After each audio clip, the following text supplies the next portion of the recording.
সুতরাং আমরা আজকের এই ট্র্যাজেডির কথা, আজকে আমাদের এই আলোচনা আমরা বলবো যে আমরা হয়তো নবাব সিরাজউদ্দৌলা সেদিন পরাজিত হয়েছিলেন। নবাব সিরাজউদ্দৌলাকে হয়তো ব্রিটিশ বেনিয়ারা মির্জাফরদের ষড়যন্ত্রের মাধ্যমে পরাজিত করা হয়েছে, কিন্তু আজকের আমরা লক্ষ্য করছি, আমরা বলবো যে আমাদের সেই পথ ধরে 2006 সালে 28শে অক্টোবর বাংলাদেশের স্বাধীনতার সার্বভৌমত্বকে নষ্ট করে দেওয়ার জন্যেই, বাংলাদেশের স্বাধীনতার সার্বভৌমত্বকে বিকিয়ে দেওয়ার জন্যেই 2006 সালের 28শে অক্টোবর মির্জাফরদের নেতৃত্বে যেই পল্টনের আম্রকাননের মতো পল্টনে যে ট্র্যাজেডি সংঘটিত হয়েছিল, আমাদের নেতৃবৃন্দ আমাদেরকে বলেছিলেন আমরা কি আজ সিরাজউদ্দৌলায় আমরা সেই চেতনায় উজ্জীবিত কিনা। আমার মনে হয় 2006 সালের বাংলাদেশের স্বাধীনতা সার্বভৌমত্বকে রক্ষা করার জন্যেই আমাদের প্রিয় ভাই শহীদ মাসুম শিপন শত শত ভাইয়ের জীবন দেওয়ার মধ্য দিয়ে, আহত হওয়ার মধ্য দিয়ে আম্রকাননের মতো পল্টনের ট্র্যাজেডিকে ছাত্র শিবিরের কর্মীরা জীবনের রক্ত দিয়ে আমরা মোকাবেলা করেছিলাম।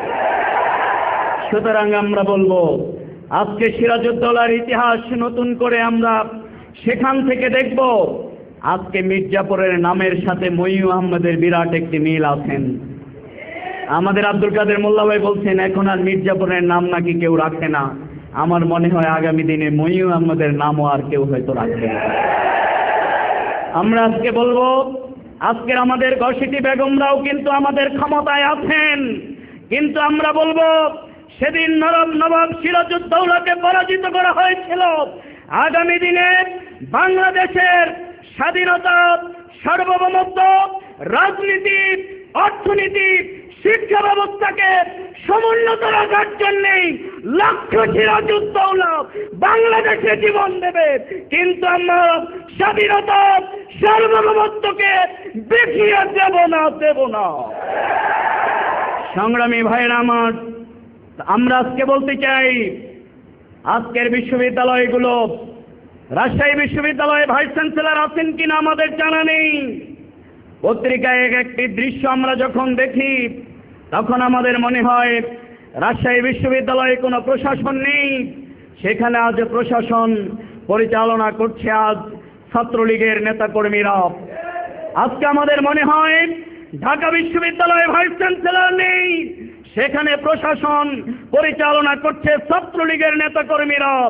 এটি বেশি দিন চলতে দেয়া যায় না। আমি আজ স্পষ্ট করে বলতে চাই রাজশাহী বিশ্ববিদ্যালয়ে অনতিবিলম্বে যদি এই হত্যাকাণ্ডের অথবা এই নির্যাতন যদি বন্ধ করানো হয়, সেখানে ছাত্র শিবিরের 17 জন নেতাকর্মী জীবন দিয়েছে। আগামী দিনে 26,000 ছাত্রছাত্রীর লেখাপড়ার পরিবেশকে নিশ্চিত করার জন্যেই যদি এই পরিবেশ অব্যাহত থাকে, তাহলে ছাত্রছাত্রীরা পড়ালেখার পরিবেশ নিশ্চিত করার জন্যেই যেই কোনো উদ্যোগ যদি গ্রহণ করে তার দায় দায়িত্ব সরকারকেই বহন করতে হবে। আমরা আজকে বলতে চাই, তাই আজকে আগামী দিনের স্বাধীনতা, সার্বভৌমত্ব, রাজনীতি, অর্থনীতি সেই 11 পথ ধরে যেই মির্জাপুররা ইস্ট ইন্ডিয়া কোম্পানির মতো বাংলাদেশে বিদেশি প্রভুদের নিয়ে আসার জন্যেই আজকে পথ রচনা করেছে। আমরা আগামী দিনে আন্দোলন সংগ্রামের মাধ্যমে আগামী 27 তারিখে রাজপথে হরতাল পালন করে তাদের ষড়যন্ত্র মোকাবেলা করব।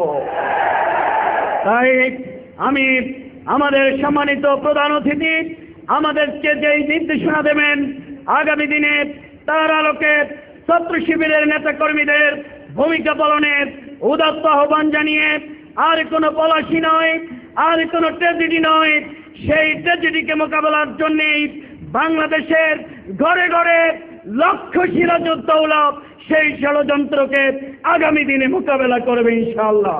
সেই আহ্বান জানিয়ে আমি আমার কথা এখানে শেষ করছি। আল্লাহ হাফেজ। বাংলাদেশ জিন্দাবাদ, ইসলামী ছাত্র শিবির জিন্দাবাদ। আসসালামু আলাইকুম রহমতুল্লাহ। এ পর্যায়ে প্রধানমন্ত্রীর বক্তব্য নিয়ে আসার জন্য অনুরোধ করছি গণপ্রজাতন্ত্রী বাংলাদেশ সরকারের সাবেক সফল সমাজ কল্যাণ মন্ত্রীর বাংলাদেশ জামাত ইসলামের সংগ্রামী সেক্রেটারি জেনারেল জনতা জনাব আলী হাসান মোহাম্মদ মুজাহিদ বক্তব্য রাখছেন। জনতা জনাব আলী হাসান মোহাম্মদ মুজাহিদ। যে বাংলাদেশের মতো একটি সুন্দর দেশ,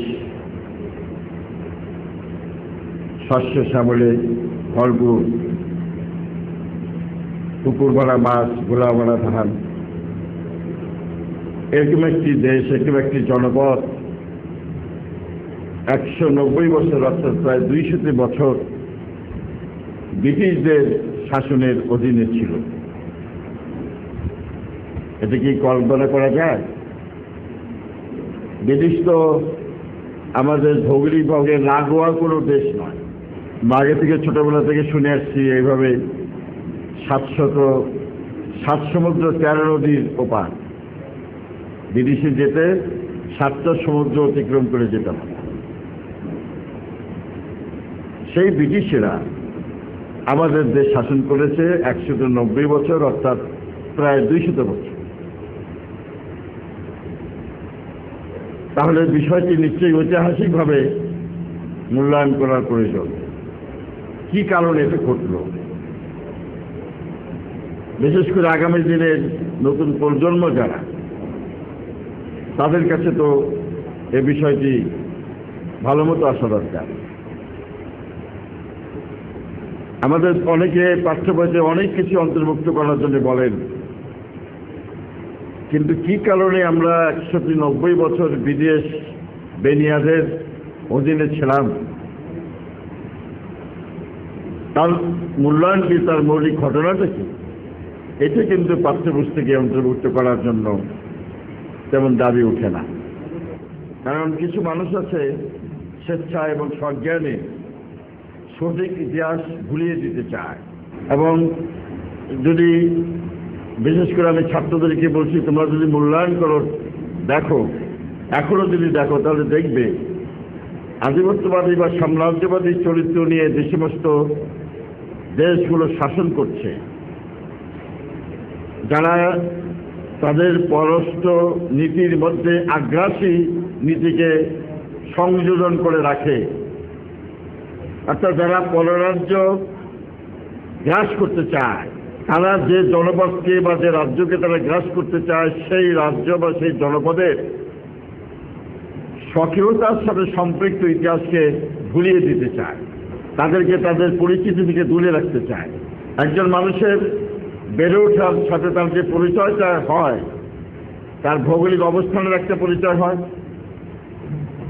তার সমাজ সংস্কৃতির একটা পরিচয় হয়, তার ধর্মের একটা